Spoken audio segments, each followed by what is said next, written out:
Mac Power Users, episode 596. 30 iPhone apps for under $10.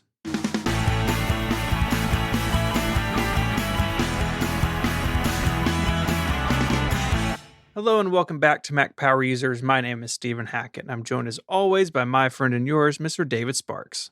Hey, Stephen. How are you? Hey, David. I am good. Man, you're clicking on all cylinders right now, brother.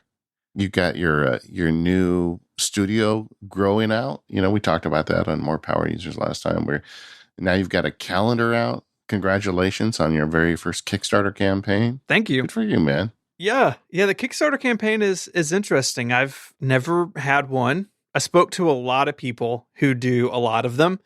Yeah. For advice and, questions, and I've bothered a lot of our friends a lot over the last couple of weeks. But if you haven't seen this is a wall calendar like you'd hang like in your kitchen or office. My house, we have one in the kitchen and family things go on it. And it's got a twist though, that it's all Apple hardware stuff. So it's got really nice product photography of mine as the sort of the imagery for the calendar, and the calendar then highlights a bunch of important dates in Apple's history of hardware. So Macs, phones, tablets, etc., when they came out, maybe when some were discontinued, all sorts of trivia that you can use to impress your friends. And it's on Kickstarter for another couple weeks. So I would love if you'd go check it out. And if you've backed it already, thank you very much.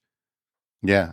What really resonates with me are the entries on the days, like, hey, today's the day the Flower Power iMac debuted. Mm-hmm. That kind of stuff makes me smile, I have to admit. But yeah, Kickstarter, what a thing to go through that. Early days when they were getting started, I heard from them. They wanted, because I was doing field guides. They're like, why don't you do a field guide through Kickstarter? But field guides aren't like a physical product, It's like, Yeah. I can just make it. And when it's done, I can sell it and you can buy it. And I don't need to like go through Kickstarter for that. But but for something like this, where you've got to pay a printer and do all that stuff, I think it makes a ton of sense. It's been an adventure. I've actually got 2 printers that I'm working with and doing the shipping myself. And it's a lot of moving parts. Yeah. And it's successful. I mean, you've already funded it, but it's doing, going gangbusters. So now suddenly you've got the problem of success. I remember walking around Macworld years ago with the guy who founded Drobo. Remember Drobo? Mm-hmm. And he's no longer there, Jeff. I think he went on to a different company or something. But he was talking to me about the time. What was that first smartwatch that was a Kickstarter project? The Pebble. Yeah. He was talking to me about them because that had just happened. And he's like, those guys are so screwed. They're so screwed because they sold like 1 million units and they only expected to sell like, 10,000. And, they had no idea how to scale it. And sure enough, it took them like 2 or 3 years to ship. I mean, it was like, it was crazy because they were so successful that they just didn't, the little small business they had planned turned into a massive thing. Yeah. Hopefully this doesn't get that far out of control. Well, but for you just hire more printers. I mean, there's other printers out there, so you're good. Yeah. Order more pizza for people to come over and help me pack them. Yes. Yeah, it's great. And on More Power Users, we're going to talk about some of the technical stuff behind the issues, because making a calendar more complicated than I thought. Yeah. Well, either way, I'm very pleased for you, and I would recommend everybody go check this out. Today, we wanted to talk about iPhone apps because as we look at our iPhones, we've kind of collected new group of apps. We wanted to, historically, we've done a lot of these iPhone app shows under $5, but we raised it this time. It's $10 or under. And I think the reason is I really believe, app developers should be able to make a living. And I'm okay spending up to $10 on some of this stuff. And there's some really great apps that are out there that are very reasonably priced, under $10, but still over $5 that I think, listeners should hear about. So by raising the limit, it kind of allowed us to bring a lot of apps in that we've never been able to talk about on the show before. So everybody buckle up, hold on to your wallets. This one may cost you. Just going through Steven's list, I've already spent money. So perfect. That is, I'm there with you. I feel your pain. Yeah. This is one of those two that you got to the document before I did. I was like, oh, Yes, oh I man, come did. on. Like I you were did. in there early this time. As soon as we agreed on the show, I was like, I am filling this bad boy up. And Yeah. anyway, Yeah. So we're going to go through these. And of course, they'll all be in the show notes. I don't think we have any particular order. But the thing that really struck me about this, kind of before we get into them, is man, what an embarrassment of riches on the yeah, I App know. Store. It reminded me. You remember that old ad campaign? It was like on TV and stuff. There's an app for that. Yeah, Apple had that campaign for a long time, and it really has held up really well. There's yeah. so many things out there that can turn our phones into so many different things.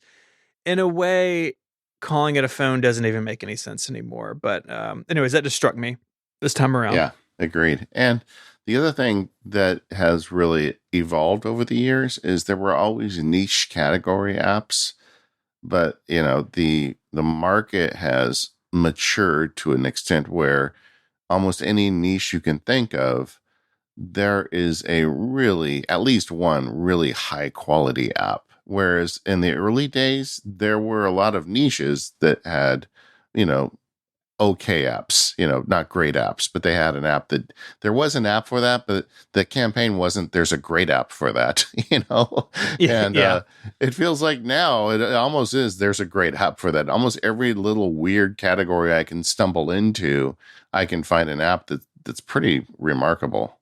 yeah. That's the beauty of scale, right? That the iPhone is Yeah. so popular and so big, and the App Store is so big. You can make something pretty specific, and if you do a good job of it, and the stars align, you can find customers for it.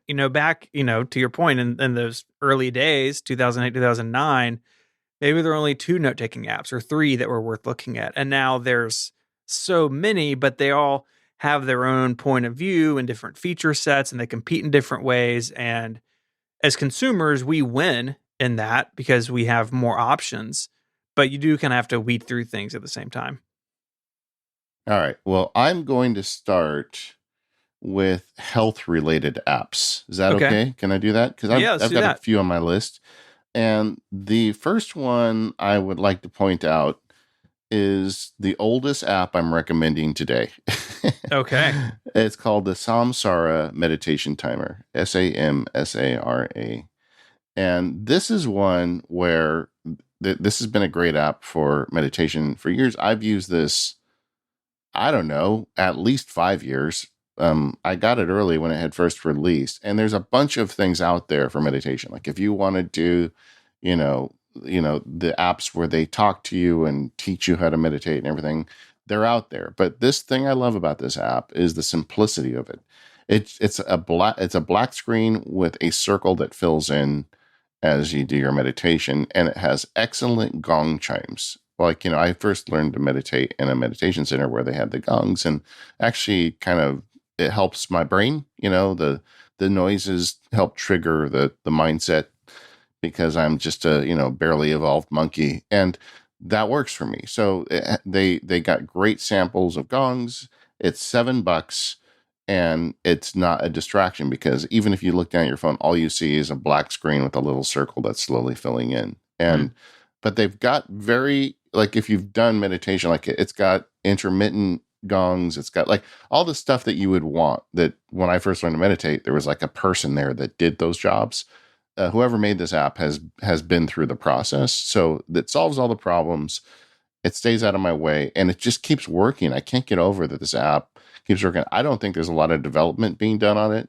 I mean, this app really is kind of an outlier of all the ones I'm recommending today. But you know what?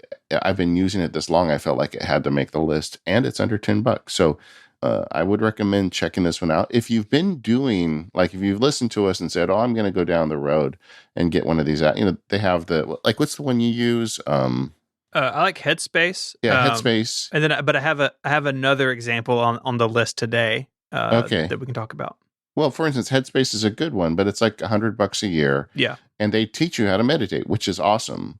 And I think that's a great thing for people, being alone with your thoughts and trying to master this stuff without getting all hippy dippy on you. can really help you get through this crazy world. But I think ultimately what you have to do, and maybe this is me being an old school meditator, is that you have to get that, you have to stop listening to people tell you how to meditate. Ultimately, you got to sit on the cushion and you've got to turn on the timer and be alone with your thoughts, Hmm. And I know like Headspace has that. They have those in there where it's like a silent meditation. But if you don't want to like go that route, this is a good app for that purpose. Yeah. I think I'm putting too many qualifiers in here, but I just really like it. No, Anyway. no, that's okay. Yeah, an app that I have on our list that is more similar to the app you described than something like Headspace is an application called Unwind, and it is sort of more of a mindful breathing type application than I think pure meditation. But I find a tool like this helpful if I feel, sort of anxiety getting out of control, where you can stop and really slow down. The easiest way to think about it is like the Breathe app on the Apple Watch, but way more customizable. You can set different sounds, the length of time you want, and it's beautifully designed. Like it kind of reminds me in a weird way of like Alto's Adventure. You know that game with like the snowboarder guy. Yeah. It's like these Yeah. beautiful landscapes.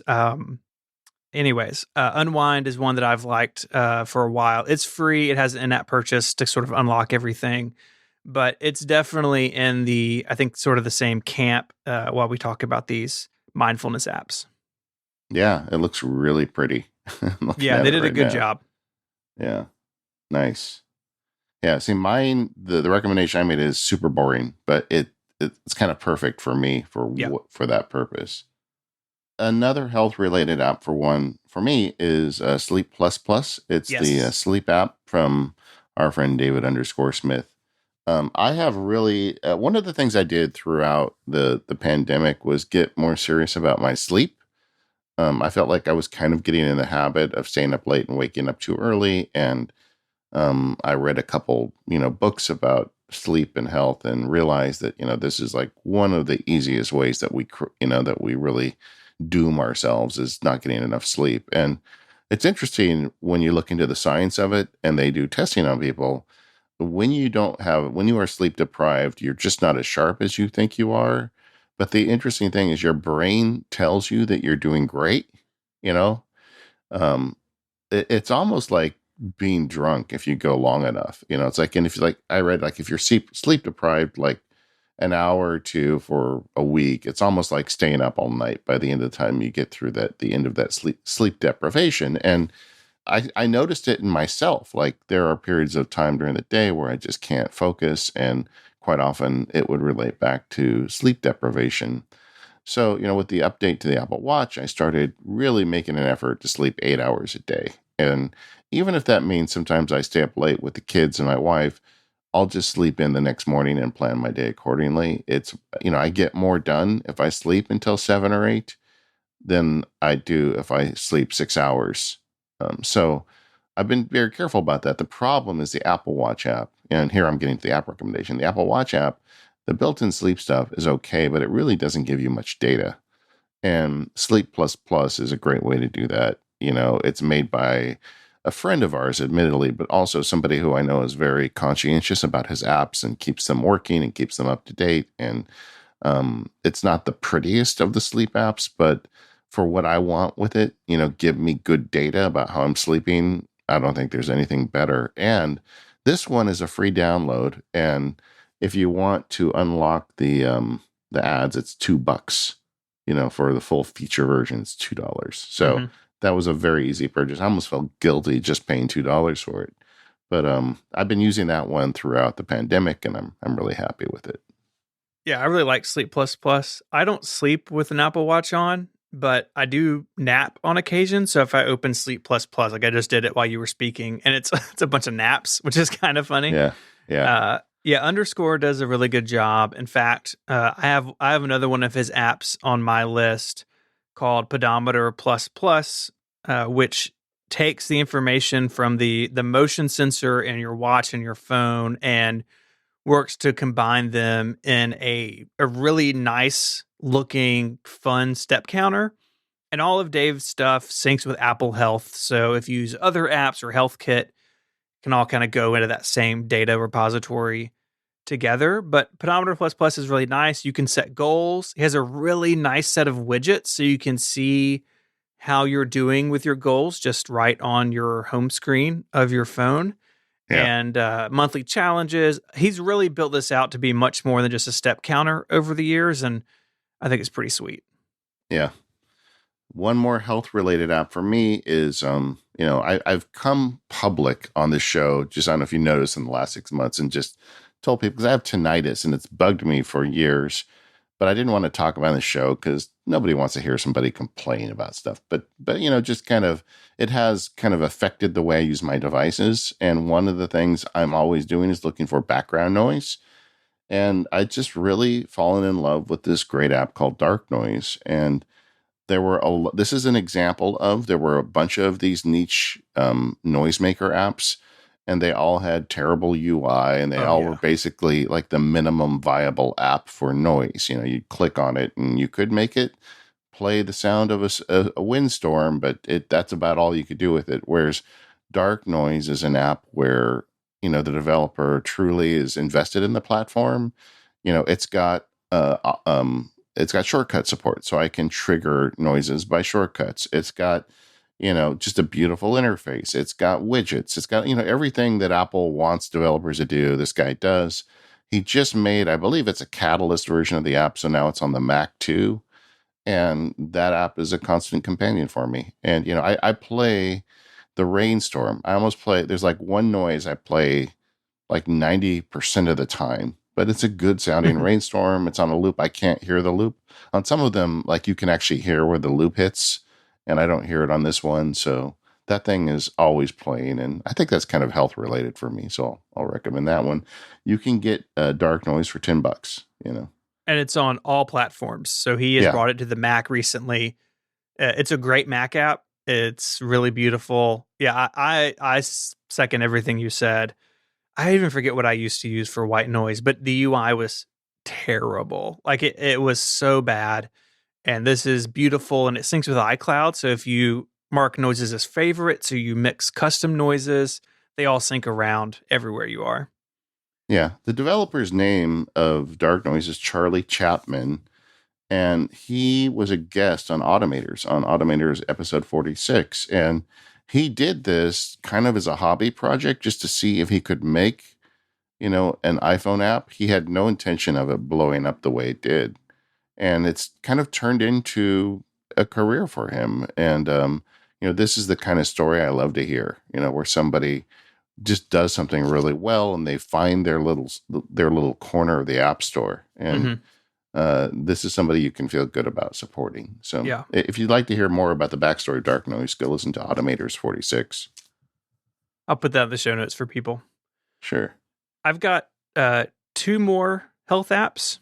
Okay. Now, the first is actually brand new. It launched while we were preparing for this. It's called Breathable. It is really an app, but the app is just in support of a widget, and it shows air quality information. This thing is beautiful. You have all these options. You can set the colors. You can set emoji, or show actual values. Moderate, good, average, whatever it may be. And if you live in a place where air quality index is important, or it's important to your health, a lot of the times that information is buried in, like, say, a weather application. But if you really want it front and center, there hasn't been a really nice, clean, modern way to do that. And Breathable is $2. And like I said, brand new, across all platforms, but the widget looks great, of course, on the iPhone. So if this is something you're looking for, I think it may really fit a need that I'm not sure was being met in a nice way before it showed up. No, I bought this as soon as I saw it on your list because this is a concern for me. Southern California has a lot of cars, and sometimes we have smog. But where I live, that's not as much of an issue. But when we have these fires, it's like a real question some days whether I want to go outside and breathe or not. And this is a great app. And I had all those problems you described. I was trying to use a tweak of Carrot Weather to get air quality index, Yeah. and it just wasn't very good. And another thing I like about this app is just this trend we're seeing now where developers make really beautiful apps, but they release them across all Apple platforms. Just like Apple did at WWDC this year, we're now getting developers with the beauty of things like Catalyst and Swift UI, Hmm. where they can come out with an app and say, yeah, I'm going to put it on the Mac, the iPad, and the iPhone. And that is not something that's a mission impossible for a small one-man shop. Mm-mm. And, we saw that with Dark Noise. We see it with Breathable and more of that, please. Yes, absolutely. My final health pick here is an app that I've used for several years called Happy Scale. It is a weight tracking application. I happen to have like a Withings smart scale. I've had it forever, but a lot of people, of course, don't have one of those. And in fact, in mine, the Wi-Fi just doesn't work anymore. I cannot get to connect to my network, so I'm Yeah. just using it as a very fancy scale with no internet Yeah. connection. But Happy Scale is iPhone and iPad app where you can basically enter your weight anytime you measure it, and it builds really useful charts and graphs if you're measuring it over time. All syncs with Apple Health and Health Kit, and it has some pretty cool tools if you have a goal for your weight. It can walk you towards that goal because it has all of this information. Every time you enter data into it, it adds that to your plan. It kind of gives you a status of where you are. Uh, I've really come to like it. I think the UI is a little busy. I wish it had a little bit of a more modern design, but the functionality is really spectacular. I haven't really seen much that does these charts like this, and I don't know. I've really, like I've said, I've used it for several years and have been really really happy with it. This is something that, again, it's pretty specific, and that is definitely something we're seeing as a trend in this episode. But it does a good job at what it does.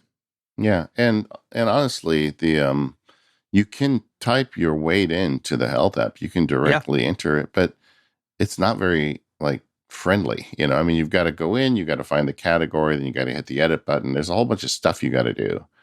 And just getting a nice simple app that does this, and its icon is super cute. Little happy face on a scale. the icon is very good, Yeah. very good. This episode of the Mac Power Users is brought to you by Text Expander from Smile.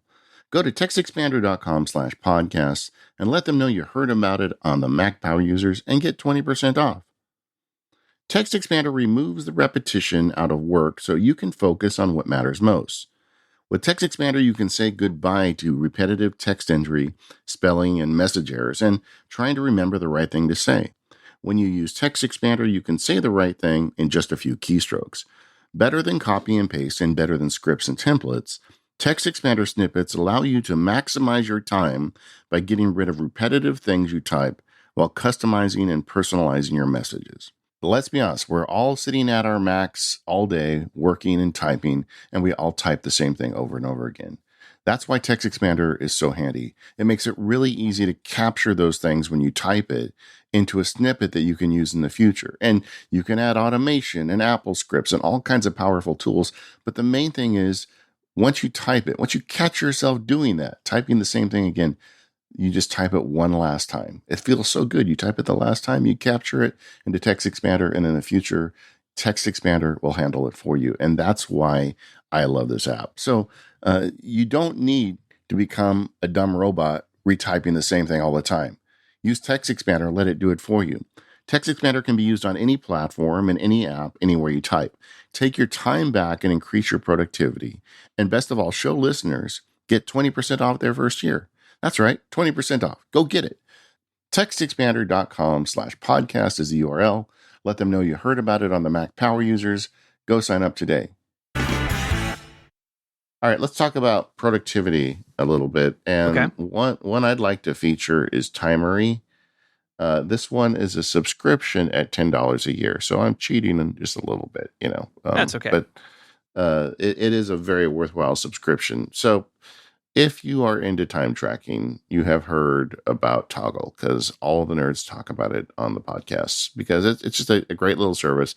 I use the free version of it, and I don't, I track time across a couple of categories and individual projects, but I like to get to an end of a field guide and know how much time did I put into it. Also, with Toggle, you can set tags.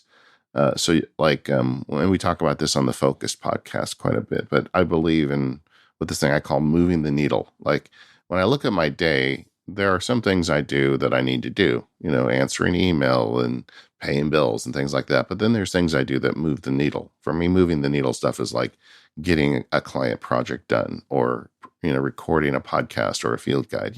That's stuff that makes things that I ship. And it's very important to me that I spend most of my time moving the needle and not goofing off an email. So with Toggle, you can set these tags based on the type of time you're tracking. And I get every Sunday, I look at my reports to see how much time did I spend moving the needle. And that constant reminder kind of helps keep me going. So all this is really great. The problem is Toggle is a web app and they make a Mac app and it's horrible. And they make an iPhone app and it's just as bad. And Mm-hmm. like trying to use it is really difficult. And then we got this app that showed up a couple of years ago called Timery, and it's like a front end for Toggle because Toggle does have an API, so third parties can plug into it. There's a bunch of people that have done that already, but this one in particular is made by Joe Hribar. I don't know how he pronounces it. I have to ask him next time I see him how he pronounces his last name, but he is just really dedicated to making the best possible front end for Toggle. And just like the guy who made the Dark Noise app, he is all in with the Apple ecosystem. So it's got shortcut support, it's got widgets, it's got all the little things you'd want to make your tracking your time easier. And the reason why I really wanted to talk about this app today is because Joe has done exactly what we've been talking about earlier in the show. He's now added a version to the Mac. So for, there's not an additional purchase. You just download the Mac app. He made it, I think, with Catalyst. And you've got all the cool time tracking stuff on your Mac. I wanted to be able to track time automatically on my Mac. And you can do that on your iPhone and iPad with shortcuts. But, when Joe was working on this, we hadn't heard about shortcuts for the Mac yet. And so I asked him to add a menu bar where it just listed your favorite timers. And so now all you have to do is using Keyboard Maestro, trigger a menu bar item to click, podcast / MPU, and it automatically starts the timer for podcast MPU anytime I start working on the Mac power users. So, he's very receptive to ideas and it's very automation friendly. Now, since he did that, Apple's announced shortcuts for the Mac, and you can, bet that Joe's going to have full support for shortcuts for the Mac in this as well. So if you want to, explore time tracking, but you don't want to have to physically push a button all the time, I would recommend trying Timery because it allows you to automate that process. And for $10 a year, it gives you a great source of data. Yeah, I really am very interested to see how quickly it takes us all to have. Does it support shortcuts on the Mac as like a required feature for an Yeah. app before we recommend it? Even apps like Toolbox Pro, which is this. I'm going off the list here, but it is a collection of actions that you can put into shortcuts. Basically, is like a utilities, and they're going to bring it to the Mac. Like I'm more and more excited about this. Yeah. And the thing is that developers that have historic, Mac apps that didn't have automation support built in, this gives them a really easy avenue. I mean, when we talked to Paul Kafasis last month, he explained, the problem with putting Apple's script support in is that a lot of people, it's a lot of work and there aren't many people who know how to do it. So it would not be a frequently used feature. Well, you turn that Apple cart upside down with shortcuts for the Mac because, as I understand it, it's not a tremendous amount of work to build the support in. And I think there's going to be a lot of people who want to use shortcuts to automate their apps. So suddenly, we're not just going to see these apps like Timery and Dark Noise, which are, in essence, iPhone and iPad apps that made their way to the Mac. I think we're going to see traditional Mac apps also getting this kind of support. Like, I would be shocked if OmniFocus didn't have like a full suite of shortcuts for Mac support. And I haven't talked to them about it. This isn't me like being coy, but it's like a company like that. Of course, they're going to jump on this stuff.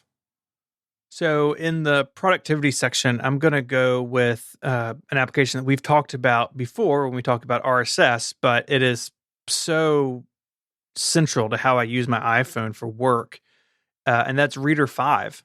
So it's $4.99 in the App Store. It's an RSS reader that hooks up to a bunch of different RSS services. So I happen to use Feedbin, but it also supports Feedly and all sorts of other sync engines. You can even just store a bunch of them in iCloud in the app and not rely on an outside service if you want to do that. I definitely go exploring in other RSS apps from time to time, but I always come back to Reader because of its customization. And so it has lots of options about how it looks and works. As a bunch of different themes. You can say, I do want to see preview images in the article list. I don't want to see them. I want all the thumbnails, to be small, medium, or large, all these different options. So you can really customize it to really what you want to have. And I do a lot of RSS reading on my phone, like some people do social media, just like looking for things and sharing them to my to-do list or through shortcuts to something else later on. And Unread has been just the center of that for so long. I really should stop looking at others because it really meets my needs perfectly. Yeah. When we did that show, how I was super into Unread, Mm-hmm. they released Reader 5 and I tried it and it sucked me in. I'm Yep. using Reader 5. Yeah. Another feature is it has a built-in read it later service. So you don't need to rely on something like Instapaper or Good Links, which I use. You could just save all that stuff in sort of a separate section in Reader. So it can really be your RSS and Read It Later all under one application. I like having them separate, but if you want them together, that's a really nice feature that is new in Reader 5. Yeah. So when it came out, first of all, I did switch over to the Reader 5 iCloud RSS sync. So I no longer have an RSS service. I let my Feed Wrangler subscription expire. But so that saved me some money. I did try their Read It Later, slash Instapaper like service, but I ultimately did not keep that. I'm still using Instapaper, and the reason is because I really like with Instapaper the ability to go through, highlight those articles, and I've got them connected to Readwise. I've just got kind of like a whole pipeline for stuff that I read. Sure. And this just really didn't solve that problem.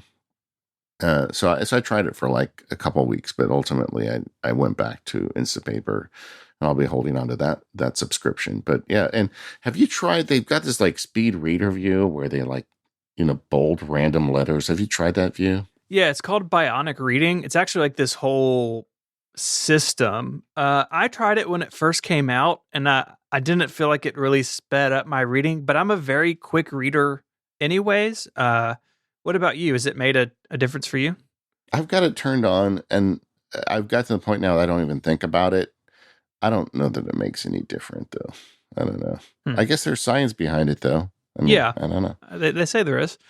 How is the iCloud syncing? I tried that when it first launched, and I found it to be really slow to refresh feed, so I kind of gave up on it. I have not had any problem. Okay. I check feeds like once a day, sometimes once every 2 days.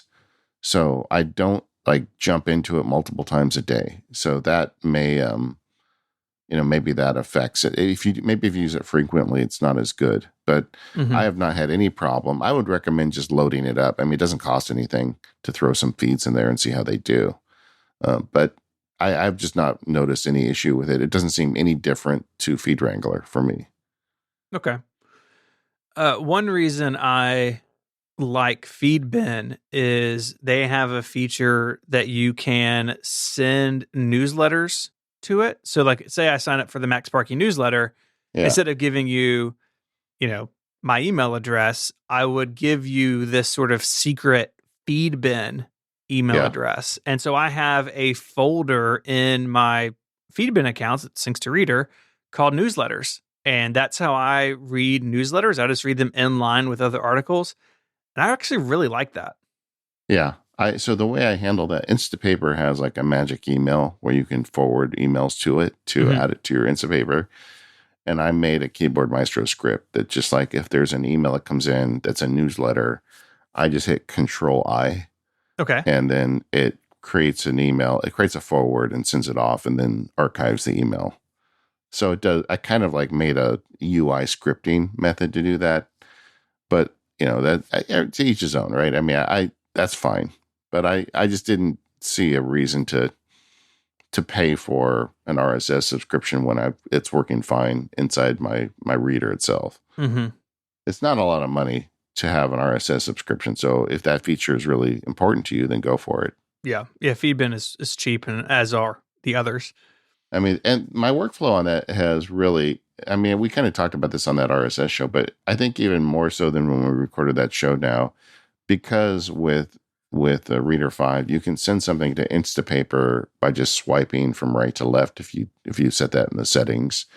Like small news items I will read in Reader 5, but like anything of substance that I'm like, oh, I definitely want to read that, I just swipe it into Instapaper, and I actually do all my reading really kind of in the evening. I'll go through Instapaper and see what the stuff was that came through, and sometimes it'll turn into blog post ideas. Sometimes it's like more just like productivity type articles I want to read for my own benefit, and all that stuff gets managed through Instapaper because then I've got Readwise on the back end. If I highlight anything or whatever, it gets captured by Readwise. I'm pretty happy with my whole like RSS read it later setup these days. Yeah, that's good. Readwise is really cool. Yeah. I have so many books in there. I'm sure. It takes me like, because like I'll read a book, like especially like I just read there's a great book called Ikigai where they follow around the ancient 100-year-old Japanese people in like Okinawa, and like what is their secret. And it's just a really great book about ideas about what should you eat, and what's your purpose in life. And it just kind of it's kind of like a good feeling book when you read it, and you get some ideas back out of it. And so I do all the highlights in it. It took me like 3.5 hours to read the book. It's not a super long book, but I'll spend like a couple hours or maybe even just as long, 3 hours processing the highlights and what does this mean to me and what is my ikigai. And, like, so actually consuming a book for me, the reading part is the easy part. It's the back end. I was just thinking this morning because I spent a half hour working on that book this morning, like processing it and thinking about it. I'm like, man, I am slow at this. Guys like Mike Schmidt's like tear through so Mhm. many books a month. And like, I'll read that book, I'll spend, a week reading the book, finding the time to get the book read, but then I'll spend like another week or two just kind of like figuring out in my brain where what I learned matters. So I'm not a speed reader. Let's just put it that way. What else do you have in the productivity category? Quite a few, of course, right? Habits, I think, are a big deal, and we talked about habits on the Focus podcast, and Mike Schmitz recommended to me this app Streaks, and I went and looked at it, and this is truly, I think, best in class for habit tracking. It's just a really beautiful app, and it's a one-time purchase of $5. The limitation is you can't load a million habits in it. It's really got two screens of 6 habits, but you can have like a habit that runs twice a day, like, old man issue again, like take my medicine in the morning and the night. I have, it has two like tickers there for, medication, but, exercise, play my sax, things that I want to turn into habits show up there. It's fully integrated on Mac, iPhone, and iPad. It's got widgets. I don't know if it's got, I think it may have automation, but I don't really use automation, but I check in with it several times a day. It does a great job of tracking your streaks about how you're doing without turning it into like it's all about the streaks, because I think that can be a little bit of a diversion. And if you want to work on some habits for $5, you really can't go wrong with streaks. Yeah, it is a beautiful application. It's very opinionated in how it looks, right? It's like big and bold. It has like full screen color, Yeah. but yeah, I really enjoy it. One thing in this app that I want to ask you about, it has up to 12 tasks you want to complete each day, but you also have negative tasks to break, bad habits. Do you have any thoughts on like one versus the other if someone's looking at this application? Well, I think, whatever works for you. Like if you're trying to quit smoking or something, then, go for it. I don't really have any bad habits I'm working on right now. Um, I've just accepted that I'm going to keep buying apps. you know, yeah, I don't know, but you got to pick a side. I'm generally in favor of positive habits, but Yeah. yeah, it does that, so that's cool. I don't really use it for that. Like one feature they do have that I think is really useful. Go back to California for a minute. If you're like trying to build a meditation habit, for example, you could put a timer related to the habit and say, I'm going to do this for 10 minutes a day. And it actually will run the timer inside the app, which is kind of nice.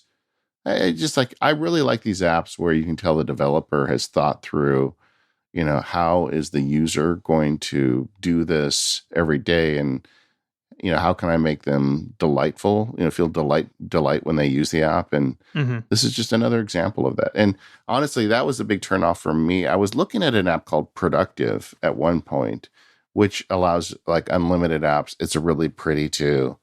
But then I got thinking, I really don't want to track that many habits. I don't think I need when you put too many habits together, you're not going to do any of them. And I think limiting it to 12 actually makes a lot of sense. And a habit for me, a habit formation process is kind of temporary. For a lot of things, like I want, like a good example is like this whole thing I was talking about earlier about read a book and kind of incorporate it into my life. I call that Sparky OS. I've got my own operating system, Stephen. But I wanted to work on that every day. But after having that in streaks for, I don't know, a better part of a year, and I was hitting it every day, I'm like, I don't really need to track this as a habit anymore, because now I just find time to do it every day, it seems like. So I killed it as a habit track and streaks because I don't need it anymore. And so I think stuff like that to me is, a habit. Once you form the habit, do you really need to track it anymore? I mean, Hmm. or are you just looking to make little numbers and charts to make yourself feel better? Yeah, that's a good point. My last one in productivity is an app called Pastel.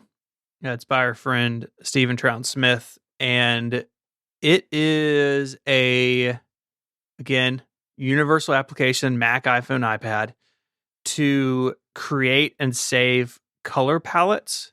So I have to work with a lot of this at Relay, is like we roll out artwork for something or are tweaking something. I keep a bunch of different palettes for our different shows in Pastel. So I can go look and say that we need some artwork for Mac Power users.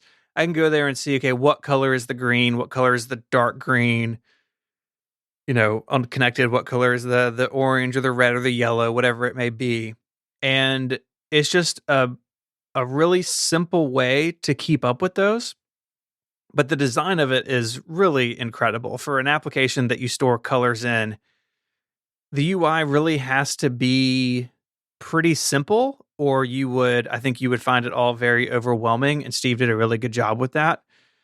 It's been out maybe a year or so. He chronicled its development on Twitter, and I was very excited to see it because this was not a tool that I had found that I liked. There were a couple other things out there, but this is the one that really clicked for me. And so if you have that sort of need, even if you're not a designer, but he actually has it listed as a developer tool in the App Store. If you're working on an app or a website or something, it can be a really useful way to store all that stuff as opposed to just having a text document somewhere with a bunch of hex codes in it. Do it in a more visual way, and I find it to be much more exciting that way. can I put just like 100% endorsement on this app? Because, if you look at the Max Sparky field guides, they all have their own color palette. And a lot of times it starts out with like the color of the app icon or something related to the app. But then from there, I'm kind of on my own and adrift. And historically, I didn't have a good tool for this. There were a couple apps and they all seemed terrible. And then I got to the point where I would just like Google images search for color palettes and then like save screenshots of ones that I liked. And a bunch of the field guides are based on those. And then as soon as this app came out, it was like, finally problem solved. Mm-hmm. And like, even like right now, I announced in my newsletter, which you guys should sign up for, that I'm working on a Devon Think field guide. That's not too far off. And the and I all the palettes in that were built in pastel. And we even used it on our Christmas card, so it's like you don't have to be a developer to want something like this. If you're doing anything creatively and you just want a nice color palette, this is a good app. That's cool. This episode of MPU is brought to you by Indeed. Nothing travels faster than the speed of light, but hiring with Indeed can come awfully close.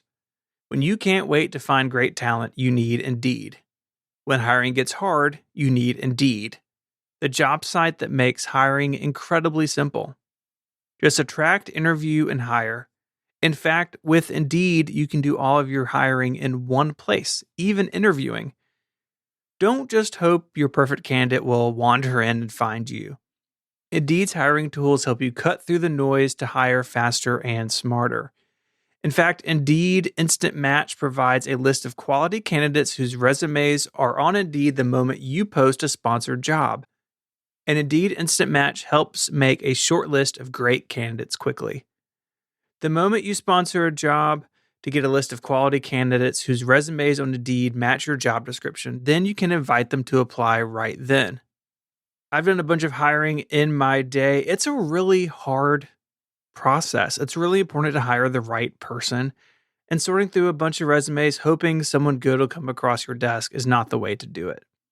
Indeed helps you hire great people quickly. Plus, Indeed makes finding quality candidates even faster with 135 assessments to help make sure you find applicants with the right skills. Best of all, you only pay for applicants who meet your must-have qualifications. According to Talent Nest, Indeed delivers 4 times more hires than all other job sites combined. So join more than 3 million businesses worldwide that use Indeed to hire great talent fast. You can get started with Indeed with a $75 sponsored job credit by going to Indeed.com/MPU. Get a $75 credit at Indeed.com/MPU. Offer is valid through September 30th. Terms and conditions apply. One more time, that's Indeed.com/MPU. Our thanks to Indeed for the support of the show. I've decided that I'm just going to live with Apple Mail for a while. Mm-hmm. Good for you. So I haven't done the whole Spirit Quest on mail, but instead I did a Spirit Quest on podcast apps. Oh boy. Yeah. Well, I wanted to try Apple Podcasts. There's a lot of reasons to like Apple Podcasts. Like it's automatically on your watch and it gets all the widgets and all the stuff that Apple wants to think cool they put in their own app. And to be honest, the whole speed up the show thing, I don't really do that very much. I know everybody wants to speed my voice up because I talk too slow, but I just don't really do that much to podcasts I listen to. So I would kind of fit in the demographic of people that would be happy with the Apple Podcast app, but I tried it for like a month and it just made me crazy. The show notes are terrible. Like they don't even have links to the links, and it's like, don't they understand people put chapters in their shows?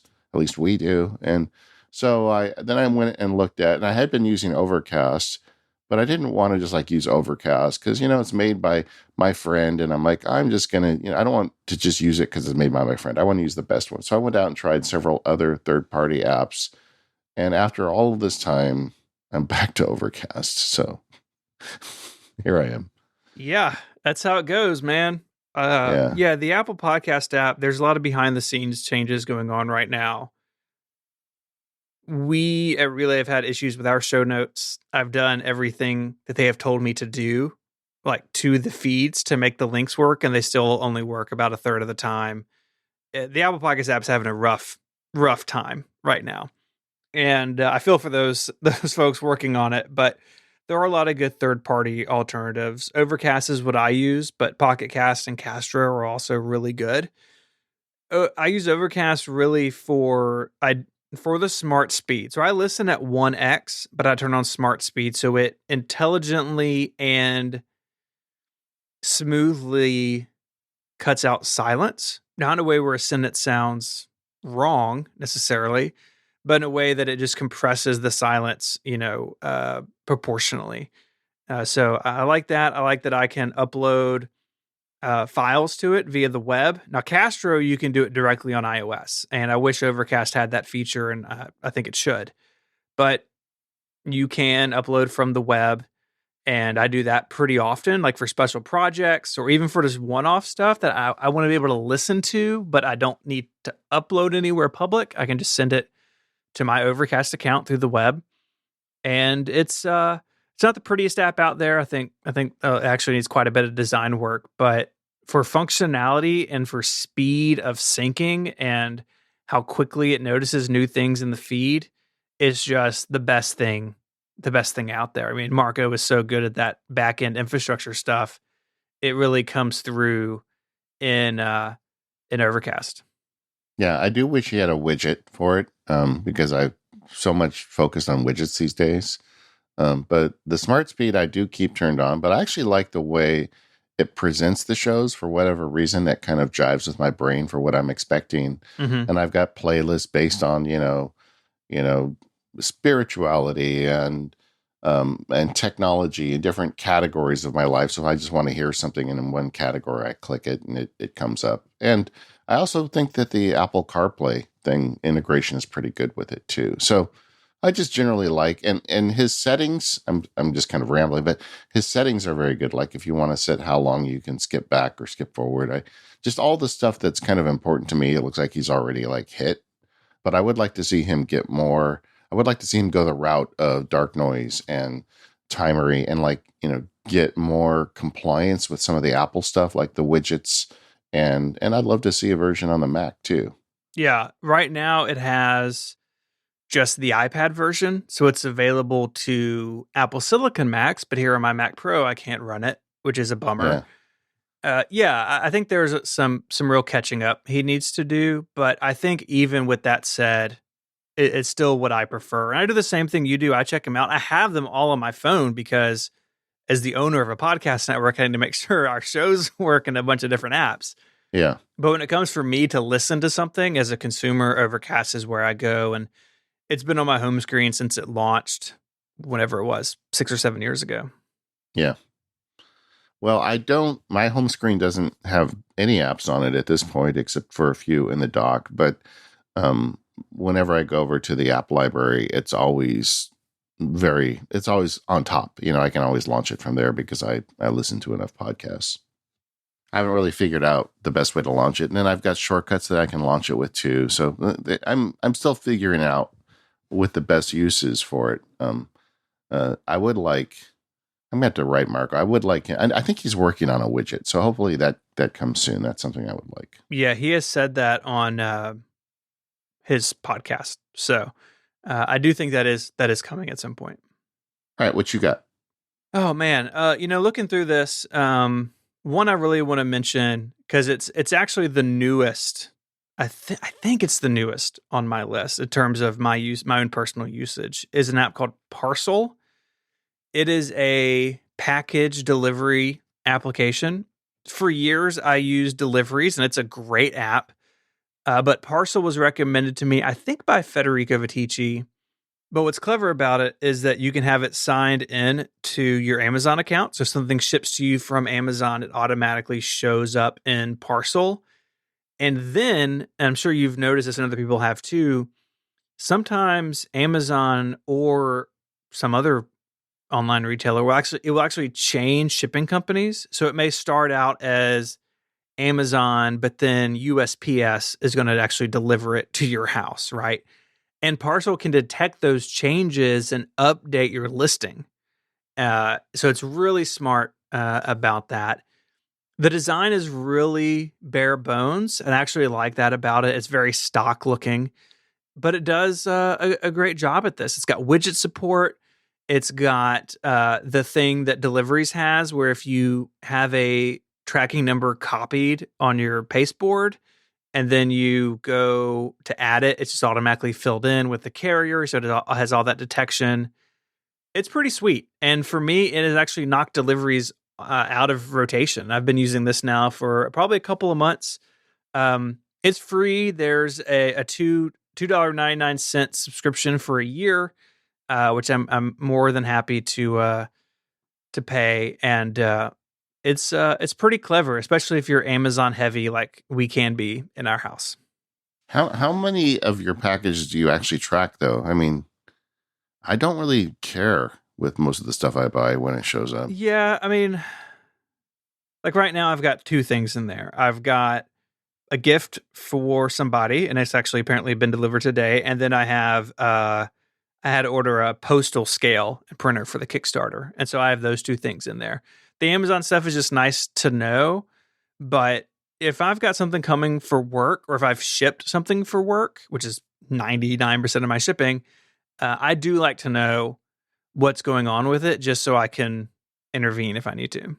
Yeah, I mean, like when I like buy a Mac or Oh, order yeah. something from Apple, I want to track it. But generally, I just don't track that stuff at all. I'm going to do a test. I'm going to download this and try it out for a month and report back. Maybe a next feedback show. Part of me feels like I just don't even care. I don't care when the dog leash shows up. Sure. One day it'll be on the doorstep, and that's fine. Yeah. But That's because you're maybe more I'll chill than get I into am. yeah. Either that or more chaotic. There's not room in my life for that order. There you go. One thing that Parcel has that I think all apps should have, and maybe the focus modes in iOS 15 will override the need for this, but Parcel has a setting to disable notifications overnight. So if you have your phone on your nightstand, it's not buzzing as your new iMac, comes across the sea from China. Yeah. And you would just get that notification at 8 a.m. So you have some customization there, which is pretty cool. And I think even with Focus coming, more apps should have that sort of just, hey, I don't want to hear from you overnight. And I think Yeah. especially with something like a delivery tracker, that could be annoying. So that's a really nice like usability touch that more developers should look at, in my opinion.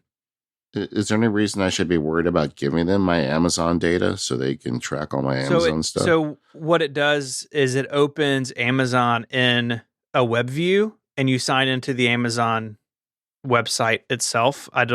They don't have access to your login. There's an app that I just can't get over that it's only $8. Like, there were apps on my list. I'm like, oh, maybe I could recommend that one. And of course, they all cost more than $10. But this one is $8. Good Notes. This comes up on the show every once in a while, particularly when we talk to anybody that's a big iPad user. But Good Notes is a notebook app for your iPad, and if you have like a modern iPad with an Apple Pencil, particularly the G2 Apple Pencil, but even the G1, I feel like this should just be in your stack of apps that you use because it's just so powerful to have a notebook on this piece of glass. Anytime you want, you can pull out a pencil and start writing notes down on it. And it's $8. How did that one get under $10? I don't even get it. I don't I don't know. It should be more. Yeah, it's fantastic. I'm not a big note taker like this. I still use pen and paper a lot for this sort of note taking, but I keep good notes on my devices for the times that I do want this. And a lot of apps in this category, I think they sort of sell the iPhone short, right? Where it's like, yeah, you can use it on the iPhone, but it's not great. And I feel like GoodNotes has done a good job at making the iPhone a really good alternative to the other platforms. I think it's best on the iPad just because of the pencil, but still totally usable on the smaller screen. Yeah. And as I understand it, because I have it on my Mac too, I believe this is the one where you get it because they had a separate version for Mac, but as soon as Apple said, no, you can also give it away with your iPhone and iPad app, they did that. So if you use the link in the show notes, you get it for the Mac as well. And having your notes on your Mac is really handy. When you're out in the field, you write something down in GoodNotes, you get back to your Mac, it's just sitting there waiting for you. I do a lot of my journaling with pen and paper, but sometimes when I go on trips and I don't bring, the pen and paper, like I don't really understand because I use a fountain pen. Taking a fountain pen on an airplane, as I understand it, there's like a probability that it's going to blow up in my shirt or bag or whatever and put That's ink bad. everywhere. Yeah, there's something about air pressure and fountain pens and like I know there's a way to get around it, and probably Brad and Mike could tell me, but I just leave them home. I just don't want to deal with it. But like when I'll go on a trip a lot of time, I'll do my handwritten journaling just in GoodNotes, and then when I get back, I still have it handwritten, and the benefit of that, and I can print it out and stick it in my book if I want or whatever. But there's just times when you want that. I'm going to be curious to see how this fits in with the improvements that Apple's made to notes and the ability to like start doing a handwritten note with just a swipe up from the corner in iOS 15. But I suspect GoodNotes is still going to be around for me. And honestly, it's like the cost of one trip to Starbucks, and you've got this app on your device now. So go get it. All right, I've got two that I'm gonna put together here. Okay. I'm gonna call these apps that make HomeKit better, Okay. All right. or extending HomeKit. So the first one, and there's a bunch of apps in this category, but these are two that I have really come to like over the years. One is called HomeCam. It's $5. It runs on everything, including the Apple TV. Just throwing that out there. And Yeah. it is live HomeKit camera monitoring. So you can have cameras in the Home app, but so much about the Home app is really basic and actually kind of frustrating, I think, to use. Yeah. And cameras are like, they're like walled off in their own section in the Home app. And with HomeCam, you can bring a camera into view, and you can also have other information about what's going on in that room. So if you have temperature sensors or humidity sensors or lights or anything like that, you can combine that with the camera views. And so you can have really not only a view into a room, visually through the camera, but you can also have access to the information about the room and its current state. And it just frustrates me that the Apple Home app doesn't really have an affordance for that. I mean, cameras came pretty late to HomeKit overall, and I hope that Apple would do a better job. But HomeCam for HomeKit does a pretty sweet job at integrating that. This is an issue for me, like especially as my family is returning to the world and I'm working from home and I'm starting to find myself alone again. I've got a camera, like a HomeKit enabled camera on my front door. And then someone comes up and rings the doorbell, and it's a huge interruption for me. But I can actually see the TV in the family room. So I could put this app on my Apple TV and just have it enable a couple of those HomeKit cams, including the front door and maybe the driveway one. And then I could just at a glance see what's going on outside the house. Mm-hmm. Is that what you're telling me? Yeah. I think that would All definitely be right. doable in I'm in. HomeCam. I'm in. I'm installing it. Yeah. This developer makes a lot of HomeKit apps that extend HomeKit. Home Run 2 is also really good. There's Yeah, Home I use Scan, that one. which stores your little barcodes for HomeKit stuff. But the one, and really my second official pick, is a free app called Home Paper for HomeKit. There's a $1 in-app purchase for unlimited exports. But what this does is it lets you create really beautiful backgrounds for your different rooms in the Apple Home app. So the Apple Home app comes with, I don't know, a handful of default backgrounds. But with Home Paper, you can take a picture of the room or load in a picture you have saved on your phone and then create a gradient that goes into that. So it makes a really nice background. So I spent probably 15 minutes one evening doing this. So if I look in my home app in my studio, it's a picture of my collection, and then it kind of goes into this blue orange gradient. Or I can go into the kitchen. I see a picture of the kitchen. I can see, okay, what's the home pod and some lighting we have in there doing. It is really pretty sweet. And it adds so much personality and easy glanceability within the home app that, I mean, as soon as I saw someone tweet about this, I was like, yes, I want this. And it is really, really cool. I think we need to plan on doing a show in the next several months of just breaking down all of these third-party HomeKit apps, because there's Home Dash, there's Home Run, there's a bunch of them out there, and all the stuff is changing. Now cameras are working way better with HomeKit than they ever have before. I'm sure there's enough out there to do a show on. So listeners, if you have questions about HomeKit, send them in so we can start assembling an outline on it. And if you've got something that you particularly love about HomeKit or hate, let us know about that too, so we can see if we can find solutions for you.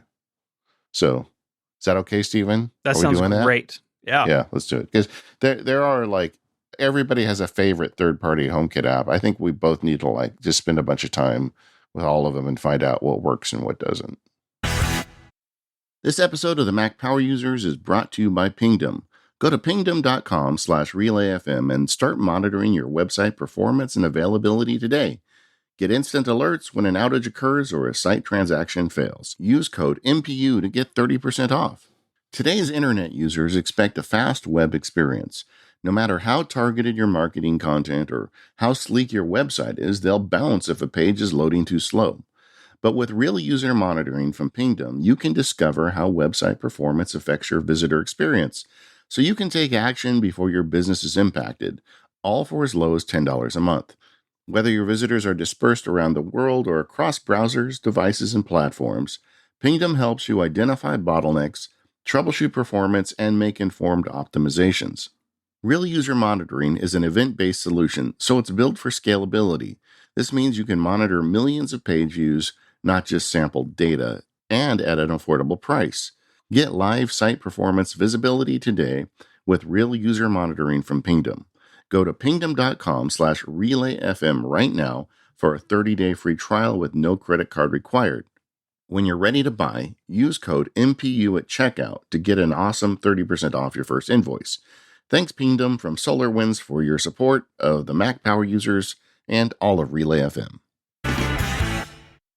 So, Stephen, I have a couple here, image related, that I'd like to get through, and Okay. I'm gonna start with this one called Best Photos, which solves a problem for me with Apple Photos. I just don't think Apple Photos is very good for triaging images. You know, like when you have a family event and you take a bunch of pictures and you just want to keep like one of each pose or something. Sure.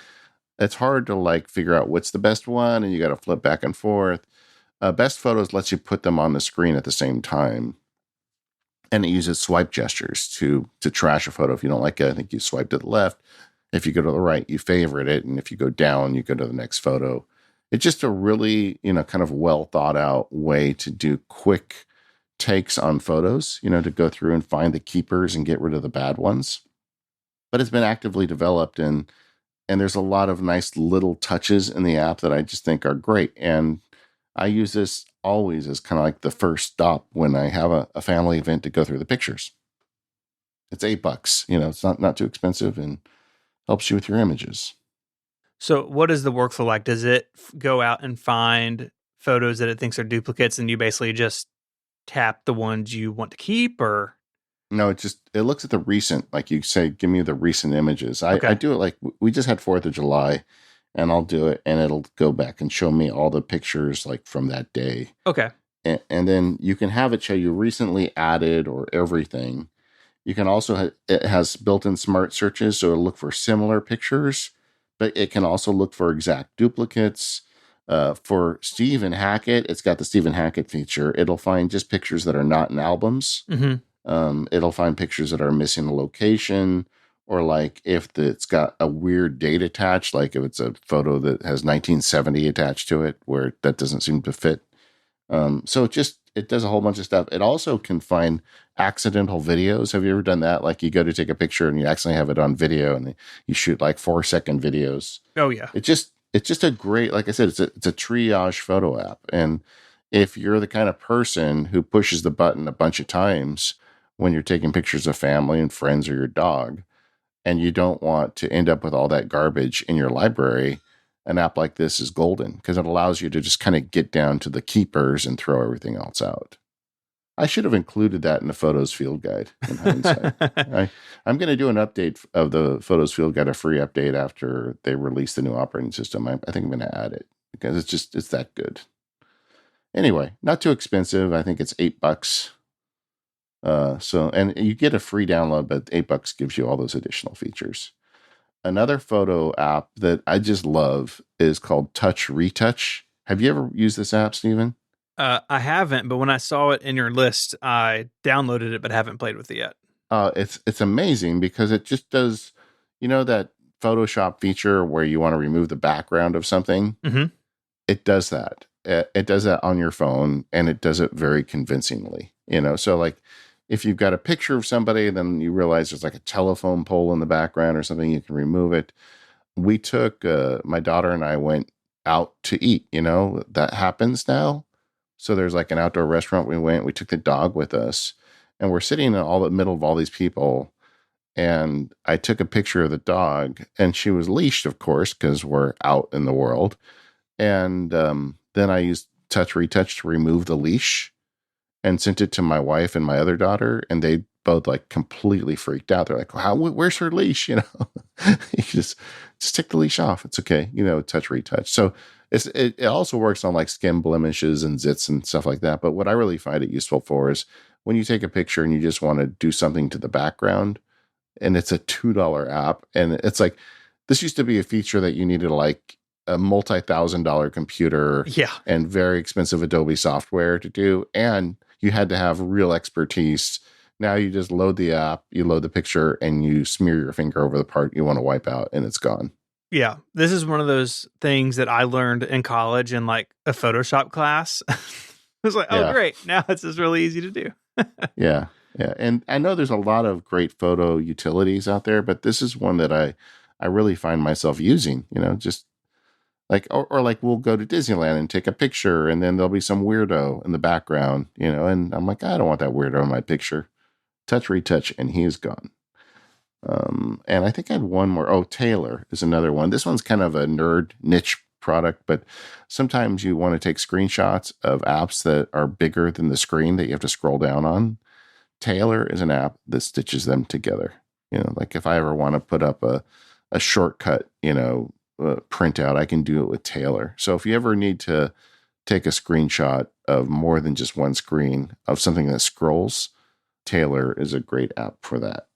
Yeah, I really like it. So you go through and you take your screenshots, by scrolling down your screen. You need some overlap, and then you open Taylor, and it has the most recent screenshots in it, and you just say, yes, I want to combine all of these, and then you can export it out. It's one that I've used for a long time, exactly for the same reason you said. Sometimes I need to document long screens on my iPhone, and it does a great job, and it's really pretty quick. Again, this is something that stitching photos together in Photoshop, something I learned in school.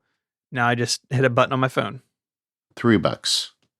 I have one last one that's photo adjacent, and it's a wallpaper app. It's like, I know everybody's groaning wallpaper apps. I feel like wallpaper apps are like the home of fraud in the App Store. There are so many apps in the App Store that are like, that's where you like download an app about cool wallpaper and find out that it's charging you $20 a week subscription, right? I mean, there are so many like terrible actors in that space. And the only thing worse is like these people that are making these apps to try and customize the look of your screen, like taking what David Smith did with Widget Smith and but using it for evil, So there's a lot of stuff in there that you can get in trouble with when you download these from unknown developers that pay very careful attention to whether they have built-in secret subscriptions or anything. But I've got one that I love called the Wallpaper and Background app, and that's the name of it. You can search for it, but I would recommend just using the link in our show notes so you don't get stuck with one of these fraudster apps. But it's just a really great idea. It's not a bunch of images that the guy took off the internet, but it dynamically generates like pretty colors with kind of a pretty graphic behind it. They're not images, they're just, real simple like colors and shapes, which I prefer for my backgrounds on my and wallpapers. I don't want anything too noisy because I do have a lot of widgets and things up. And the way it works is if you go right to left, it's got different kind of theme looks. And if you go up and down, I'm sorry, you don't go up and down, you just tap the screen, it changes the color scheme. And it comes up with random complementary color schemes. And once you find one you like, then you can save it to your wallpaper. And it's just really smart the way they did it. It's for the Mac, iPhone, and iPad, so you can even make Mac wallpaper with it. And it's the only wallpaper app I've ever downloaded that I kept. And I think it's, how much is it? $3. No, $2 to unlock premium. But even without the unlock, you've got plenty of nice looking wallpaper. Very cool. I think the only image one that I have that we haven't touched on is an app called Double Take. It's by the folks who make Filmic Pro, which is this professional camera app for the iPhone and iPad. But what Double Take lets you do, and it was featured in a Apple keynote at some point. So if this sounds familiar, that's why. But it lets you record video from more than one camera on your phone at a time. So if you want to record the front and back camera at the same time, you can. If you want to capture two different focal lengths of the same subject, so say that you want to use the wide and ultra wide lens or the ultra wide and the telephoto lens, you can do those at the same time. So you're capturing the exact same thing and record them separately, or you can record them in like a split screen. So they're 50-50. So if you have an interview or something, you could just stick an iPhone in between you and record with Double Take. It's pretty sweet. Extremely specific, but if you're in the situation where you need to record something like that, it's by far the best way to do it, as opposed to having, two phones and trying to sync them or something. If one phone can physically see what you want, then Double Take could record it for you. I didn't realize you could use two different front-facing cameras at the same time with this app. The two different rear cameras, you mean? Yeah, Yeah. I'm sorry. I guess how you look at it, on the back of the phone. Yeah, yeah, it's pretty. So pretty cool. That's pretty useful, and this is a free app. Jeez. Yeah, it's wild. My only other image one, and this is stretching the definition of an image app, but it's called Sticker Book. Remember iMessage apps? Do you remember those? Yeah, I do. This is an iMessage app. Stick with me. But you can create your own stickers. So if you wanted to have stickers of your children making goofy faces, or Tim Cook making goofy faces, or whatever it is, Sticker Book lets you pull a photo from your image library, pick the crops. There's a bunch of different fun crops, like a heart shape or an oval or a circle, like a thought bubble, and then it will save them as stickers you can use in iMessage. I am downloading this. I will find uses for this. Pretty sweet. Yeah, my kids are old now. They're not as cute, but my dog is cute. There you go. You can have a whole pack of dog stickers to send to people. There we go. All right. I've got some utilities in here that I thought I'd get through.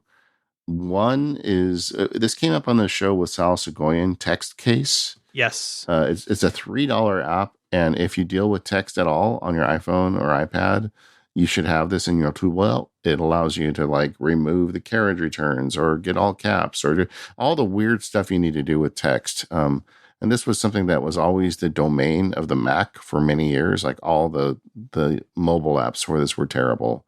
And Text Case is not. Text Case is great. And $3. I mean, come on.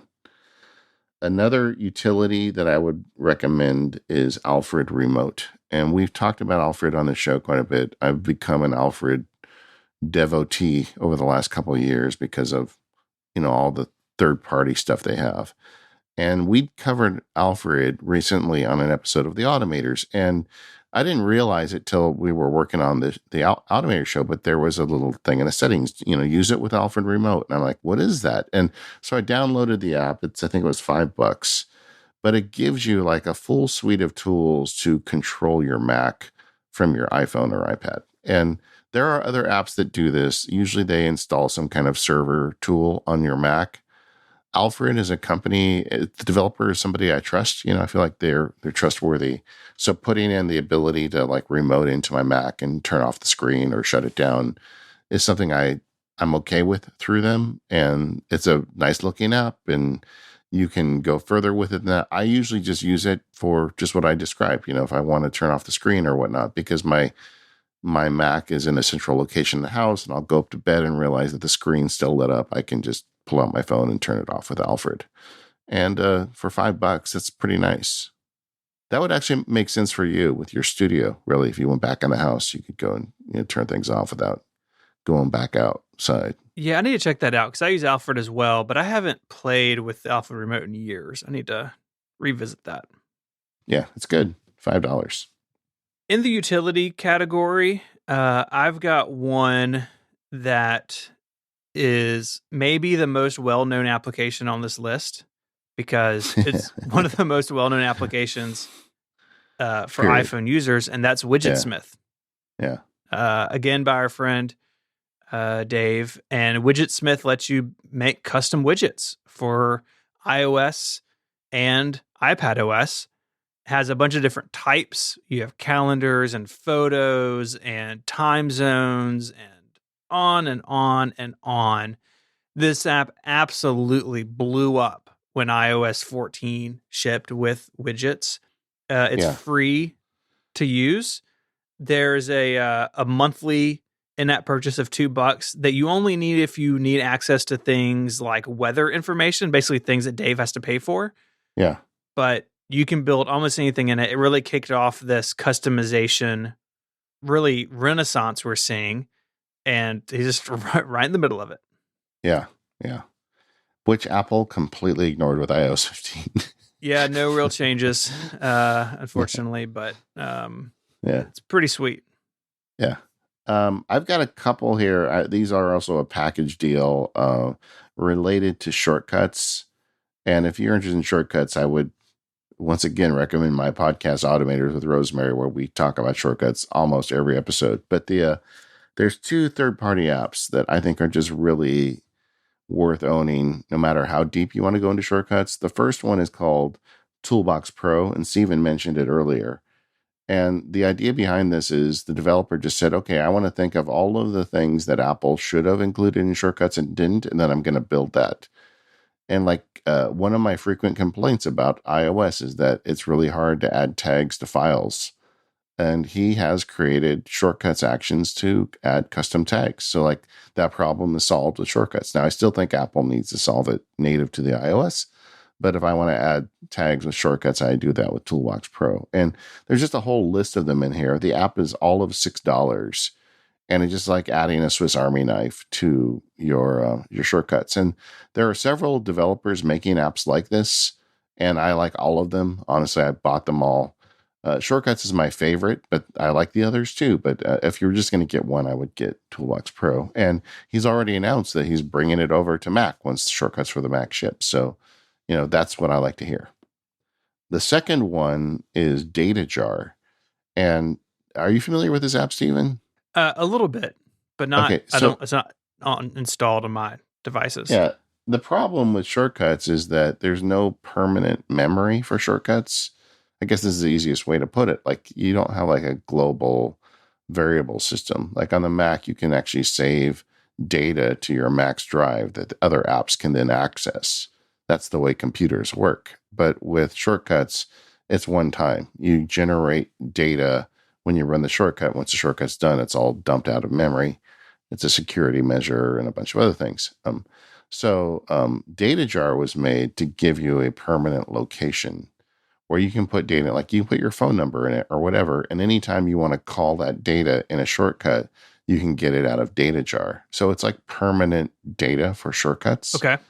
And it's just really handy. I mean, there was a bunch of ways people were doing this with the clipboard and a bunch of really hacky ways to do it. Data Jar just kind of solves the problem. Again, I would really love for shortcuts to get this kind of support, but now that we have Data Jar, which is $5, you can use it, right on your device. So those are some shortcuts related tools, but okay, they're under $10 and I use them all the time. So they made the list. Well, I just have just a couple more on my All list. right. The first is Dice by PCalc by our friend James Thompson.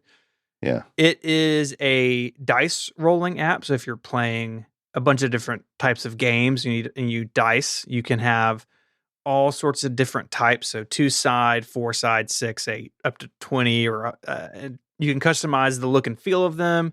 It has a bunch of Easter eggs, including a Relay FM mode from some jokes on another podcast. This is an app that in by no means should be as complicated or beautiful as it is, but that's the kind of software James makes. And Yeah. so if you if you're like me and you have kids and you go to pull a board game out of the closet and it's missing a dice, you can just load this up on your phone or even the Apple TV, which I think is a lot of fun if you're playing a game with a group of people. But Dice by PCalc is pretty sweet, and it all uses you know the newest like 3D graphics stuff from Apple, so it always looks really amazing. Yeah. James always spends like an extraordinary amount of time on a small thing. Hmm. you know, I just need to know in the Hackett family, like Yeah, when you're playing a game and the die rolls off the table, right? You know how that happens once in a sure. while. What's the rule? I mean, do you guys re-roll that die, or does everybody get on the floor to see what it came out to You all be? got to look on the floor Yeah, where it yeah, that's stopped. right. You're raising them right. Yeah. It'd be kind of a cool feature if James could add this to where like when you press the die button, just occasionally your phone would like shake so much that it fell off the table. That would be kind of funny, right? It's just like a real die. I think that'd be good. I'm not sure you could pull that off, but if anybody could, it would be James. It would be. Yeah, And lastly is Just Watch. If you're like me, you have, I don't know, a bunch of streaming services hooked up to your yeah, Apple TV, right? Amazon Prime, Netflix, YouTube, Hulu, all sorts of different things. And it can be hard to remember or to discover where things are streaming. Like, hey, I just want to watch this movie. I don't want to go through 3 or 4 or 5 or 6 apps on my Apple TV. And not all of them take advantage or are into Apple's universal search system, even though I wish they were. So Just Watch is an iPhone app, and it basically fills this gap. So you can search and see where things are. There's also a trending section. So if someone's if there's a lot of buzz about a new streaming show, chances are it'll be in trending or top picks in the Just Watch app. So you don't even have to go searching for it. And I've just found it to be pretty indispensable in our household. There's an Apple TV version as well, but I actually really like it on the phone. That is sort of where it jives for me. So it has become kind of like like the TV guide for our family in the streaming era. yeah. This is really nice. I wasn't aware this existed. There used to be a website called Can I Stream It or Can You Stream It that I would go to occasionally, but this looks way better. Yeah, it's pretty sweet. And they've got looks like they've got a pro version. How much is that? The pro version I think is like a $2.50 in-app purchase. Wow. Okay, so you missed the $10 with that, but are you the pro version or are you just using the basic version? I think I'm using the pro version. I'd have to look. Still, it looks like something really useful. Yeah. Yeah, I'm using the pro version. So yeah, $2, $3 for in-app purchase. So Yeah, well under the 10 and pretty sweet. yeah. All right. Well, I'm gonna have to check this out. Looks like you got a game on here too, Steven. I do have a game. I've got one game. People who listen to Mac Power Users know that I'm not a big game person, but I do like turn by turn games, especially that are sort of like strategy games. And the one that I've been hooked on for quite a while now is called Two Spies. And basically, it's you versus another person. And it's kind of like Risk, sort of, but a more modern take on that turn based strategy game. It's a lot of fun. It is one of those games that seems very simple when you start it, and then you realize that there's a whole lot of strategy you can employ, and it ramps up from there. But I've really enjoyed it, and it is free to download and play. And there's a couple of in-app purchases. The most expensive one is $4. So very inexpensive compared to, a bunch of games that want you to buy gems or something. None of that stuff in Two Spies. Yeah, I didn't put any games on because I've kind of gone all in with Apple Arcade. Yeah. And, we got the Apple Pro account. So we've got Apple Arcade now. And there's a bunch of games in there I play. Good Sudoku, Tiny Crossword. And there's just a bunch of them that I play. Nothing too fancy, but I didn't really think they fit in the under $10 because it involves a big subscription and all that. Yeah. Maybe one day we'll come back and talk about some of our favorite Apple Arcade games.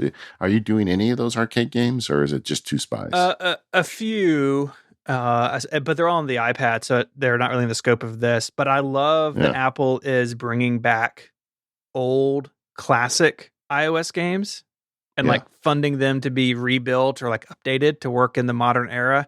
I think that's a really cool initiative. And so some of, some games that we all used to love are making a comeback on Apple Arcade. Yeah, agreed.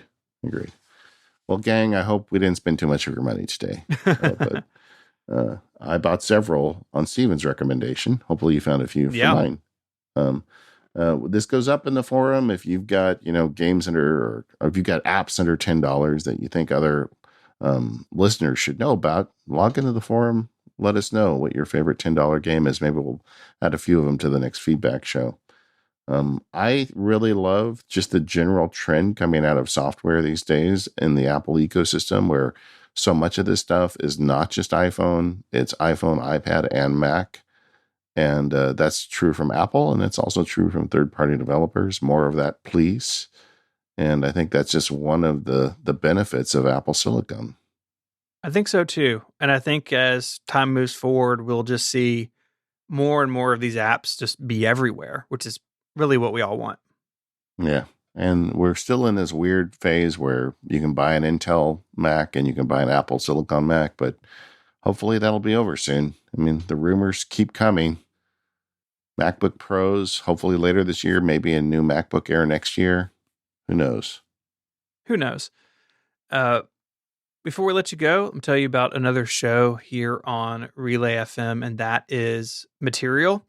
It's hosted by Andy and Flo, and they cover the world of Google and Android. So if you are maybe a Mac user but have an Android phone, or have somebody in your life who's on that side of things, tell them to check out Material. It's a lot of fun. Andy and Flo are great, and you can check it out at relay.fm/material. Thank you to our sponsors, Smile, Indeed, and Pingdom. We're the Mac Power users. You can find us at relay.fm/MPU. All the shows are there. The forum is over at talk.macpowerusers.com, and we'll see you next week.